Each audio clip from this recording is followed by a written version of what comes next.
ঢাকা বিশ্ববিদ্যালয়ের বি ইউনিটে যারা ভর্তি পরীক্ষা দিয়েছো তোমাদের কমন প্রশ্ন যে ভাইয়া ঢাকা বিশ্ববিদ্যালয়ের বি ইউনিটের রেজাল্টটা কবে প্রকাশ করা হবে এবং তোমাদের হচ্ছে কাটমার্ক কত হতে পারে, কত মেরিট পর্যন্ত যেতে পারে ঢাকা বিশ্ববিদ্যালয়ের বি ইউনিট, এই বিষয়গুলো জানার আছে। সো নতুন যে আপডেট তথ্যটা আছে ঢাকা বিশ্ববিদ্যালয়ের বি ইউনিটে নিয়ে রেজাল্ট প্রকাশ নিয়ে, এই তথ্যগুলো নিয়ে কথা বলবো। ধরো নিচের দিকে একটু যাই।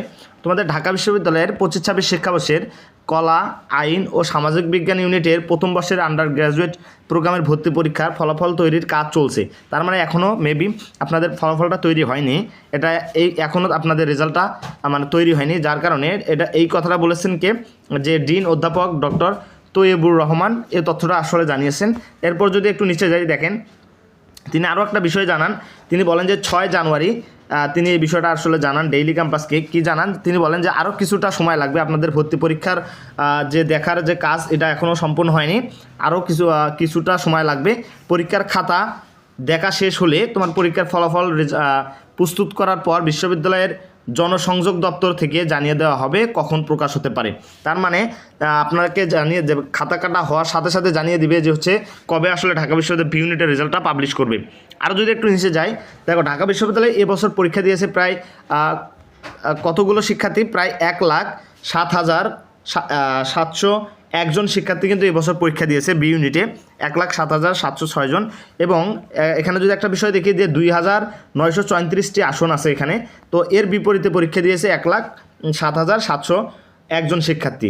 অর্থাৎ আমরা হচ্ছে আসন প্রতি এবছর লড়াই করেছে প্রায় 37 জন শিক্ষার্থী, আসন প্রতি লড়াই করেছে এবছর 37 জন যে শিক্ষার্থী। তার মানে চান্স পেতে হলে 36 জনকে অবশ্যই পেছনে ফেলাইতে হবে।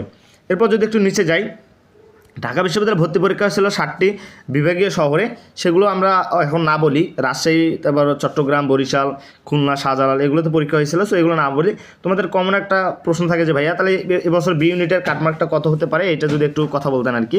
তোমাদের বি ইউনিটের কাটমার্ক নিয়ে যদি কথা বলি, দেখো বিগত সালে যদি আমরা দেখি, বিগত সালগুলোতে তোমরা যারা 70+ ছিলা কিংবা 68+ ছিলা, তারা কিন্তু সবাই মোটামুটিভাবে ওয়েটিং লিস্ট থেকে হলেও একটা ঢাকা বিশ্ববিদ্যালয় বি ইউনিটের সাবজেক্ট পেয়েছে। প্রায় 4,000 পর্যন্ত গিয়েছিল তোমাদের ঢাকা বিশ্ববিদ্যালয়ের বিগত সালে বি ইউনিটে মেরিট পজিশনটা।